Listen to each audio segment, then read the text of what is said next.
This is Jerome. You may have noticed by now that I like talking to you from the tops of mountains. Well, I just like being on the tops of mountains. It's a place that inspires me and I suppose gets me thinking about things that are deep and meaningful and hopefully inspiring to you. So I am sitting in the Grandfather Mountain forest area, and Kelly and I have been climbing up this ridge for the last hour and a half. It's just so beautiful up here. It's still really early in the season, being mid-May. Mid-April, and so the trees have not really filled out at all yet, but you can just kind of see the grandeur and the rock. So we're not in the lush zone yet. That'll come in another month or two, but maybe you can just see the views are just killer, and they don't stop. Let's see if I can give you a view of, so that peak behind me is called McCrae's Peak, and Grandfather Mountain with its mile-high swinging bridge is sort of hidden by McCrae. It's down below that. So we're knocking on 6,000 feet here, and felt it as we were scrambling up the very rocky trail coming up. Anyway, what's on my mind today is very real and timely for me, because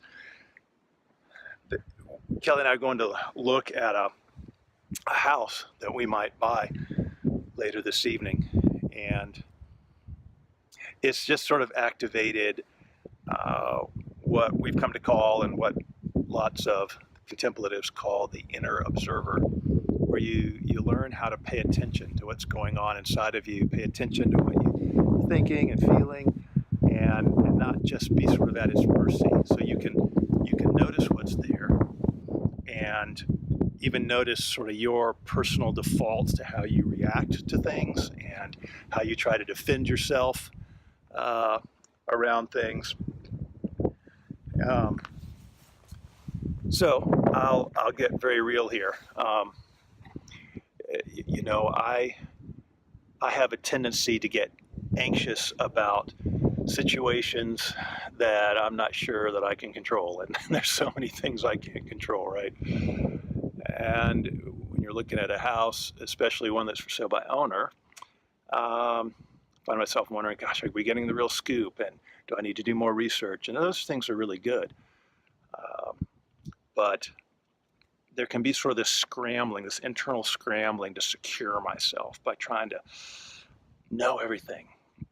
And that's where it takes me to an adjacent idea, that we have three core centers of information in us, every one of us. Part of being human is we have the head center, where we try to engage the world through what we think and trying to analyze and assess.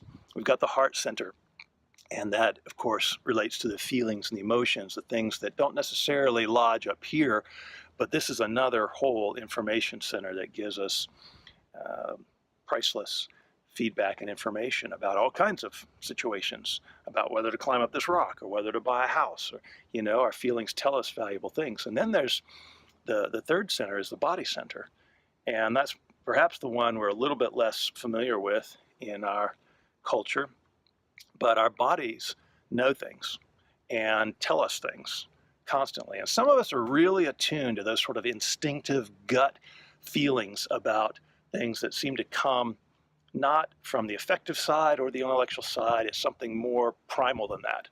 It's something we actually feel in the body. So each of us by personality favor one of those three centers. We kind of lean there, we go there most often and most regularly to get the information that we need to make decisions and figure out how to show up in the world. So I default toward the head center, and for the last 500 years, the intellect and the mind has been somewhat elevated in our culture, that this is the source of trustworthy data.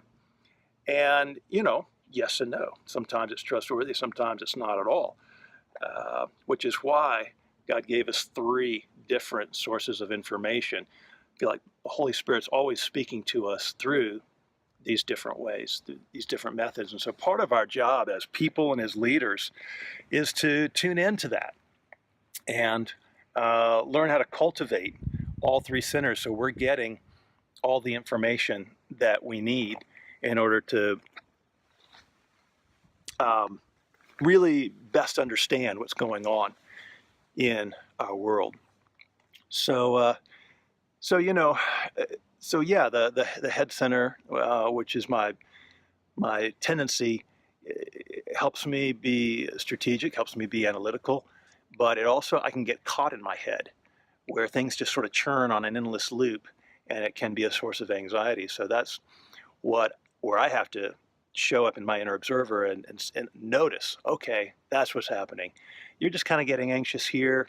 Is that the truth? Is that the whole truth? What else is true?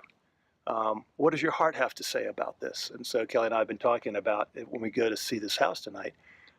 We want to, yes, we want to get the data. We want to get the hard facts. We also want to get in touch with what is the emotional truth here about this place. And then what are our bodies saying? Are our bodies checking out? Are we getting uncomfortable, tense? Is there a sense of relaxing and just sense of rightness? So I'm the body center in particular is one I'm having to kind of learn how to get in touch with. And I guess probably the way I most get in touch with it is by being outside and hiking on a gorgeous April day near Grandfather Mountain. So anyway, just some things to think about today. I'll leave you with this. What is your kind of default center of information? Do you tend toward the head, tend toward the heart, tend toward the body? They're all good. Learn how to recognize kind of which zone you're in. And if you're tapping into God's truth in all three facets of that, it might really be vital as you come to terms with either a business decision or a family decision or a church decision, or just really learning how to perceive what's real and true in the world. So God be with you. Talk to you later.